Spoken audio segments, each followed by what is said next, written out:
Alright, so amidst other things, I recorded a video on going deep into the SMG class of the CDL.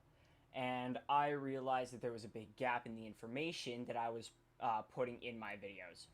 Part of what I needed to do was explain what the CDL is, and when I tried to do that the first time, it was very rushed and did not work super well. So a lot of people don't really know about the CDL who play Call of Duty. Now, for those of you who do know, this might seem pretty obvious for you, and I will leave times in the description where you can skip to the parts you want to see. So basically, the CDL is known as, AKA is called. That was not English. Oops. So most people who play Call of Duty do not know about what is known as the CDL, aka the Call of Duty League. Most people don't know the rules, or if they care. Some people don't care. That's totally fine. I completely understand that. But if you want to get into competitive Call of Duty, this is what you need to know. So what I'll be going over is how each series is played, the roles of certain players, the maps that are allowed in the game, and so on. So yeah, let's just get into it with the basics of the CDL League. So there are two leagues. There are the Challenger Leagues and the Pro Leagues. These leagues have the same rules, it's just different teams and how much they're casted. So, for an example, the Pro League is the major league and it's casted on YouTube with teams such as the Atlanta FaZe, which is my personal favorite, the Huntsmen, the Empire, so on and so forth. So these are the big name teams with the big name players that you will have heard of if you are into Call of Duty, such as the name Simp, or Abizi, or Priesta, or Envoy, or Scump, who is known as the King of Call of Duty. Like, these are all the players that you will hear about in the Pro League. So the Challenger League is for the players that want to be on one of those pro teams, but currently play for other teams and are not considered good enough. So, for an example, if I met all the requirements and I had a certain number of points, maybe Atlanta FaZe would be like, all right, we want to give you a tryout because we're struggling a little bit.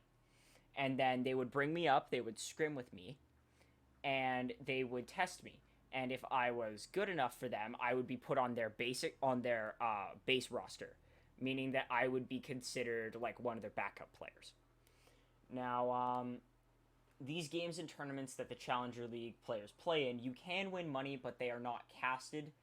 And if you need to have your own squad or be on a team, and you need to be good enough to get recognized. That's a big thing. Is recognition, like as a challenger player, can be quite hard to get unless you are like you have to be really really good. You have to play as a team and all that stuff. All right, so now we're gonna get into the rules of the CDL. There are certain maps that you like cannot play on. So for an example, St. Petrograd. I'll load up a private match here, and I'll show you the ones that you can play on. So I need to go over the basic modes too. I just realized this. So as you'll see, there's a Call of Duty League game modes section. In this section, they have Domination, Search and Destroy, and Hardpoint. Now these are the three game modes that they play in a series. So they will play one Hardpoint, one Search and Destroy, and then a Domination, and then another Hardpoint, and I believe it's a Search and Destroy. I can't believe I'm forgetting this. But you know what I'm like. So they play 5 rounds, first to 3 wins. So you play one of each mode first, and then you play, I believe it's a hard point and then a search and destroy. So these maps, there are certain maps that you cannot play. For an example, you cannot play Isle 9 or an Incursion, whatever that one is. The ones you can play Arkalov Peak. You can play Azir Cave. Azir Cave is used for hardpoint only, I believe. I'm going to pull this up real quick. Cut to when this is done.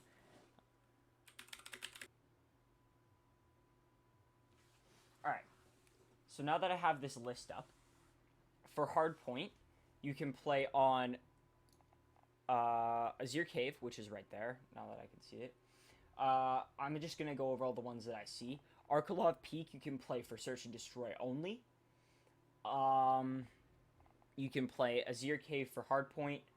You can play... Oh, what's the next one? Next one is Gunrunner. You can play any mode on Gunrunner, so that's Hardpoint, Search and Destroy, and Domination. Hackney Yard, you can run Hardpoint and Domination on. I think it's Piccadilly is how you say it? Yeah, Piccadilly. On Piccadilly, you can run Search and Destroy. And, yeah, you can only run Search and Destroy, actually. Then you have Ramaza. Ramaza is Search and Destroy or Hardpoint only. And then finally, you have St. Petrograd. St. Petrograd is Domination, Search and Destroy, and Hardpoint. And don't see much Search and Destroy on St. Petro. It's a little bit rarer. But you see a lot of Domination on St. Petro. Now, that's the overview of, like, the basics. So now we're going to get into the rules and regulations and all that stuff. I still have that up because I'll probably need it later. But first things first, you have to be 18 or older to play in the Challengers. Or Pro, even. You have to be 18 or older to start your, like, account there. And if you are not 18 or older, or you are found to be less than 18, your account is revoked. You must play on a PS4 with a PS4 compatible controller. This may change when the PS5 comes out. It does depend on what competitive games are available. But you have to play on a PS4 with a PS4 compatible controller currently. I emphasize compatible because it is totally fine to play with an Evil controller or a Scuff controller, especially Scuff controllers because they're the sponsor of the CDL. But I currently play on a PC because I did not realize that this was a thing. And I just run on a PS4 controller just to practice. And then once they upgrade to the PS5 or once I turn 17 or whatever, whenever I want to start grinding for the CDL, I will get a PlayStation, whatever. You cannot use modded controllers. So modded controllers do not, I repeat, do not include controllers that have paddles or anything like that. So a Scuff controller is totally fine, but you cannot get a controller with macros. When I say macros, I mean like a button that does more than one thing. For example, like having your right trigger be your aim down sight or ADS and your shoot at the same time. That's a macro. That's not good. You can't play with that. And you cannot use a keyboard and mouse either. It is only PS4 controllers. That is, I just want to make that really clear. Alright, so we're going to get to classes now. So these, I loved making this. I love, like, figuring out how classes work and how you best play them. So we're going to start with kind of the categories. So if you are a very aggressive player and you can move really well, you are probably an SMG player. If you are more tactical and like to hold a point, you're pretty accurate, then you are an AR player. Snipers are a backup for everybody, but if you can hold an angle from far back, play for picks, you're pretty accurate, you know how to use a sniper, you are most likely going to be a good sniper. Flex players are a little weird. Flex players are good at any gun and every gun. They can hold a point or they can be really aggro. They usually specialize in one or the other. Like they'll be really, really good with an SMG and only really good with an AR. They're kind of those players that you want on your team. Like they're the players that can run anything in a situation. Is kind of how I like to explain it. All right, so now we're gonna get into the classes for each role. These are the basics for each class. I'm gonna go into my loadouts actually, just so that is there. So these are the basics for each class. These are the guns you want to use. You can augment these guns if you want, or try different guns. Try things that are new. That's how we get the meta, right? Is you need to try things. So feel free to add your own attachments, but these are the guns that all the pros use, or that most of the pros use, that I would recommend. And I do really want to make it clear that there are certain things that are optional about these loadouts, but I will tell you right now, if you do not have some of the things I have on my loadouts, you will not be able to be competitive. I will show an example later, but certain things, you just have to have them. Even if you want to change them, you will understand if you switch it back and forth how much better something is. For an example, if I go into my MP5 loadout, I have the 10mm auto 30 round mags. You can also have 45 round mags. 45 round mags have a better ammo capacity, but if you add these, it increases your range, your damage, and your accuracy. That is so much better. You lose a little bit of fire rate and you lose some control. That's totally fine. You really want to have this on if you are an SMG player. Now, back to my other point, exiting out of that. There are also certain things that can just be kept the same for every loadout. For an example, you will notice with the exception of everything except my sniper, I have double time, ghost, and battle hardened on all of my loadouts, and my M4 for longer range, but that's another thing. So basically, I will show you what each of these things does. Double time increases the duration of your tactical sprint. So for those of you who do not know, when you're playing Call of Duty, you can run and then you can tactical sprint. Your tactical sprint only lasts a certain amount of time. That time can be increased when you're holding a knife or a pistol. And double time adds another 30% of that. That's really good. EOD, you take reduced damage from like grenades and fire, which is also really good, especially if you're a sniper or an AR player and you're just kind of chilling in a spot. Ghost means you're undetectable by UAVs, radar, drones, and heartbeat sensors. Point Man literally does nothing in Call of Duty. That's the only other one that's available. Point Man is like kill streaks run through Game Store, but there are no kill streaks in the CDL mode, so it does not matter. Battle Hardened, hang on, I'm actually going to put on the CDL like filters, just so that it's like very clear what is good and what is not. So basically what will happen is blueprints are unavailable when playing the Call of Duty rule set. Certain things just aren't available. So for an example, if I go into Ghost, you can only have Ghost or Point Man, and you want Ghost for that. Battle Hardened is just generally the best. It reduces the flash of stun, EMP, and all that stuff that's on the screen right there. Basically, it makes it so that if you're pushing into a spot and you get flashed, the flash will not actually affect you as much as it would otherwise. Tune-up is really good if you are playing a like domination and you want to get a trophy system on a hard point or in one of the like in a C flag spotter. I have never seen anybody used, and Amp's just as faster weapon swap, which is not actually as useful as you would think when you're playing in the CDL, because you cannot use overkill. And overkill is where you can carry two primary weapons. So in general, it is just better if you use Battle Hardened. And then double time, you can use Scavenger, but that's resupply ammo, and you already get that. Cold Blooded, undetectable by AI targeting systems, doesn't really matter. You are not playing with kill streaks. EOD is really good for M4 players and snipers, so if you are an M4 or sniper player, go with that. And double time is just generally good if you want to get around the map faster. Now the other thing is, grenades should stay the same.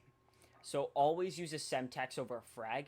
A frag you have to cook, which means you have to hold it in your hand for a certain amount of time before you throw it so that it explodes on impact. And a Semtex is just a timed sticky nade, so it really you don't have to hold it. It actually is faster. And then for this, you could use a flash stun or a smoke. Usually SMG players carry a smoke in Search and Destroy. I don't go into that mode as much because I don't play it without a team, and I don't have a team yet. Stun grenades and flash grenades are honestly just really good in like domination or hardpoint, because it helps you clear a point way faster, especially as an SMG player, which I am. Or a flash is really good for an AR player if, like, for example, SMG player throws out a flash, you look away, turn around, bop, bop, bop, they're all dead, right? Alright, so the other thing is there are two things you should have for your secondary. Combat knife is best for SMG players, and I guess ARs, depending. It just, you run faster, you can get into close situations with a smoke, and it's actually really effective. The other thing is you want to use an M19 if you are a sniper, because that way you have a backup. Usually you are the last person alive on your team if you are a sniper in Search and Destroy, and you really want to have that as a backup just in case somehow you pull off like a 2v1 with a pistol. Alright, so now let's get into the actual loadouts and stuff. The other thing I wanted to mention real quick before I start is field upgrades. When you're playing in the CDL, you can get an EMP drone. That really does not matter. Ammo boxes are useless because you die so much. You want to either use dead silence or trophy system. Trophy systems are what blocks it blocks 3 grenades or three pieces of equipment. So for an example, 3 stun grenades or 2 stun grenades and a sticky nade, for an example. This is really good for holding down points. So use this especially in Dom and Hardpoint. But if you are an SMG player, you really want to use Dead Silence because it just you can't hear anybody's footsteps. Movement is faster. Melee and throwing knife, gun melee and throwing knife kills all refresh the duration of it. So if you get a kill while you have Dead Silence on, it lasts longer. So I would recommend Dead Silence to any SMG players, but a trophy system to AR and Sniper. Now, we're going to get into the actual loadouts. I'm kind of going off course from what I had written down here. But now we're going to get into the SMG. So it is really important to know that there are 2 subclasses of this. The SMG class is like a person who uses an SMG. However, there are 2 subclasses of this, an entry player and a slayer. So a slayer, as you would probably guess, kills. You're the second person on the point. You're always just running around, bang, bang, bang, taking out as many people as you can. These are the people who drop like 40 or 50 bombs in the CDL professional games, right? They're the really, really, really good ones. You always put your aim to the test. You are always in a fight. Now the entry players, which is the second class, first people on the point. They're the people that rotate early to get to a point first. If there's 30 seconds on a hard point, you rotate first, and then you go take that hard point so that you give your advantage to the team. They make the map easier for everybody else, is the way Havoc, who plays for the Florida Mutineers, puts it. So the loadouts are pretty similar, though. So there are a couple things you really need. You need the 10mm auto 30-round mags. That's how it is. I can't change it. I would not if I could. They will help you because they do more damage at a slightly slower rate. Look at the benefits that gives you. Look at the bottom left side of your screen. Accuracy this is my overall thing. My accuracy is improved, my damage is improved, my range is improved, fire rate is slightly lower, my mobility is really good, which is good because I play as a Slayer, and my control is really good. Or is actually worse, but that's besides the point. So, you want to have an underbarrel. I use the Operator foregrip. Most people either use the Operator or the Ranger.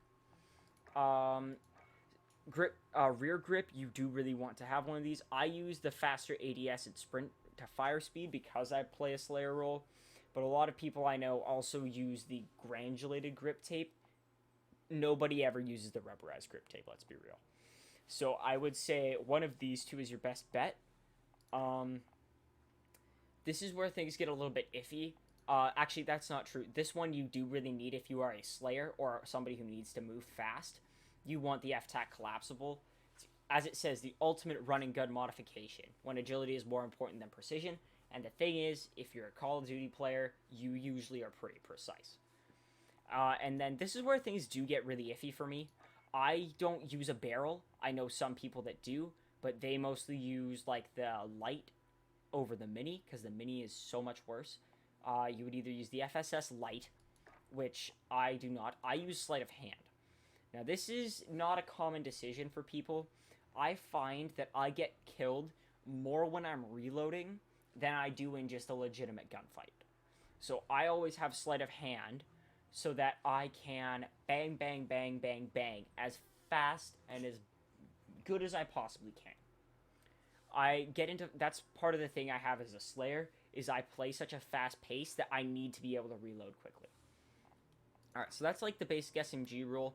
That's just kind of a general, this is good for everything. If you are an SMG player, fiddle with it, but do not change the 30-round mags and the FTAC collapsible. Always use this. This is so much better for you. And then these three are all, like, they're all up to you. A lot of people use barrels. Don't use a muzzle. You can't use a laser, and most optics are not actually that good because they slow your ADS. Alright, now on to ARs. So ARs are, I would say an M4 or a Grau. So the M4 is the most common choice. That's what everybody else uses. So I would say M4 personally.